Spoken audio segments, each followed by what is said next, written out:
Kwa hiyo ukiwa na neema, hata kuna wakati wewe hata ustahili, lakini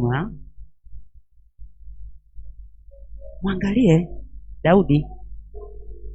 Kuna mtu aliwaza kwamba Daudi anaweza kupiga Goliati. Kuna mtu aliwaza Sauli angeweza kuwa ndio mtume wa Mungu, mtume wa Kristo. Kuna mtu aliwaza yale tusiyostahili, tunastahilishwa kupitia neema. Amen. Mtume Paulo tunaambiwa ndo alikuwa mtume mdogo kati ya wote, lakini mnaona mbio zake. Lakini mimi nampenda Paulo, akasema si mimi jamani, ni neema iliyoko ndani yangu. Oh yes. Neema ipo. Amen. Mimi nakumbuka nikiwa 34 years. Unaelewa maana miaka 34? Unaelewa maana miaka 34? Miaka 34. Ambaye hajafika najua anaona mlima mrefu sana, miaka 34. Mimi ambaye nishapita miaka kadhaa huko nyuma, wakati nikiwa 34 years kama Paulo akiwa mdogo sana, nikapokea barua ya kuwa meneja. Halafu meneja wa mkoa kwenye hiyo idara ninayofanyia kazi at 34. Kustahilishwa usikostahili kunaletwa na neema. Amen. Ilikuwa ni neema tu. Amen. Ilikuwa ni neema. Amen. Nasema ilikuwa ni neema. Amen. Miaka 34. Nani anaweza akakutrust wewe? Alafu usimamie mkoa wenyewe mgumu kama nini, Mbeya. Unajua mkoa wa Mbeya ni mgumu Kimeweza kufanikisha kufanya kazi mkoa wa Mbeya, wewe mikoa mingine yote. Mkoa ni mgumu kwa sababu una mambo mengi sana ya kiroho. Mambo ya kiroho nchini Tanzania, hili ndo lango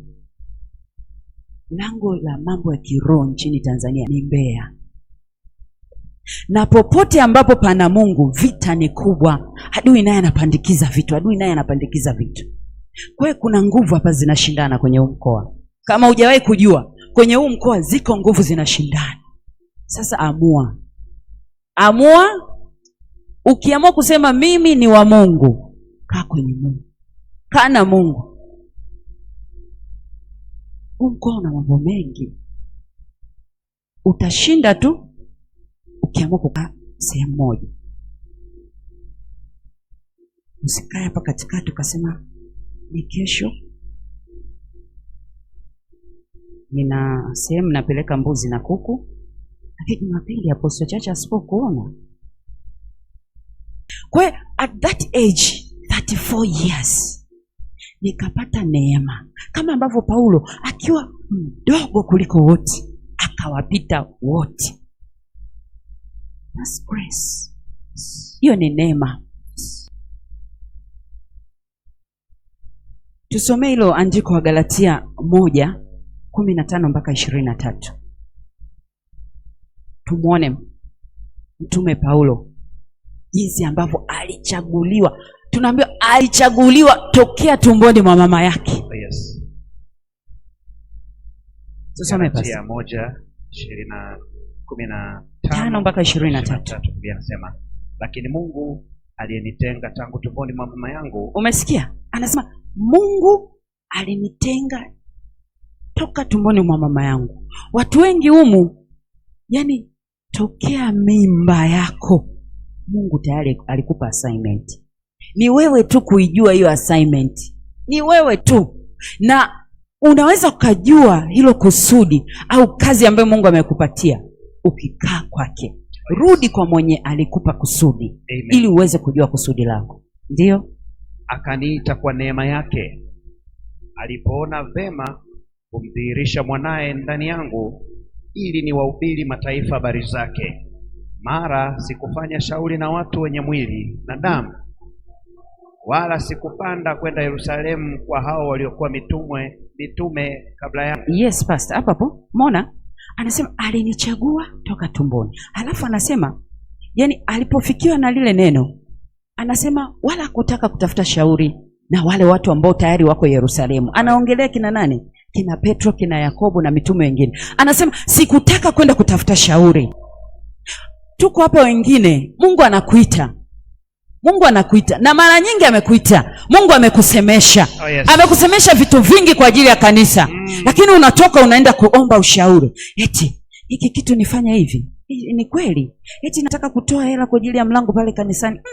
Hiyo hela mbona ni kubwa sana? Ni kweli? Unaenda kutafuta. Tunaambiwa Mtume Paulo alipopewa tu lile neno lake, hakutafuta shauri hata kwa wale ambao walimpita. Kwenye mambo ya Mungu hatutafutagi ushauri jamani. Amen.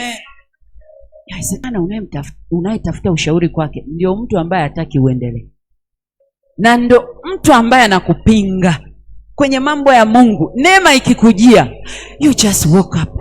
Unaenda mbele. Endelea. Bali nalikwenda zangu Arabuni, kisha nikarudi tena Dameski. Kisha baada ya miaka 3 nalipanda kwenda Yerusalemu ili nionane na Kefa. Nikakaa kwake siku 15, lakini sikumuona mtume mwingine ila Yakobo ndugu yake Bwana. Na hayo ninayoandikia, angalieni mbele za Mungu, sisemi uongo. Baadaye nalikwenda pande za Sham na Kilikia, lakini sikujulikana uso wangu na makanisa ya Uyahudi yaliyokuwa katika Kristo. Umeona? Ila wamesikia tu ya kwamba huyo aliyetuudhi hapo kwanza sasa anayubiri ile imani ile iliyoharibu, aliyoiharibu zamani.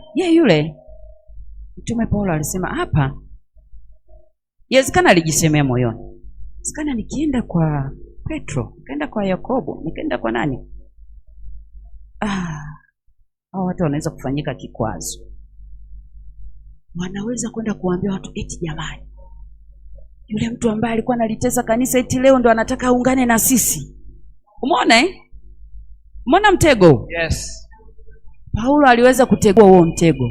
Akasema as long as nimemsikia Mungu kwa masikio yangu mwenyewe, wala hakuna mtu alikuja kuniambia kwamba unapaswa ufanye kazi ya Mungu. I will go straight. Alienda moja kwa moja. Na alipolipokea lile neno, halafu akaenda moja kwa moja, ndipo Mungu alipoendelea kumwongezea neema. Aliendelea kumwongezea neema. Tunaambiwa Paulo. Paulo ameandika vitabu vingi. Vingi. Walikuwa wapi mitume ambao walikuwa kutoka zamani? Mungu akakustahilisha. Amen. Nasema Mungu akakustahilisha. Amen. Chochote unachokifanya, Mungu akakistahilisha. Kwa ajili ya utukufu wake. Amen. Mungu akakistahilisha. Amen. Basta tusomee Waefeso 3:8. Tuone tena huyo Paulo. Waefeso 3:8. Anasema mimi niliye mdogo. Kama mimi ambaye ningesema mimi niliye mdogo. Tukawekewa kwenye ile group. Tukaa kule. Mimi ndio akananiita manager mdogo kuliko wote. Hallelujah. Imagine. Hallelujah. 34 saizi miaka imeshapita mengi. Mimi niliye mdogo kuliko yeye aliye mdogo wa watakatifu wote. Nalipewa neema hii ya kuwahubiri mataifa utajiri wake Kristo usiopimika. Mimi niliye mdogo, kwamba tunaweza tukaa tunaona kwamba mimi hivi sistahili chochote, mimi sistahili. Hapana, unastahili. Usiangalie udogo wako. Usiangalie udhaifu wako. Amen. Usiangalie vingapi hawakuhesabu kwenye familia. Amen. Simama wewe mwenyewe kwanza. Utakaposimama wewe, ndipo Mungu atakapokuonekania. Ndipo Mungu atakapoficha huo udhaifu wako.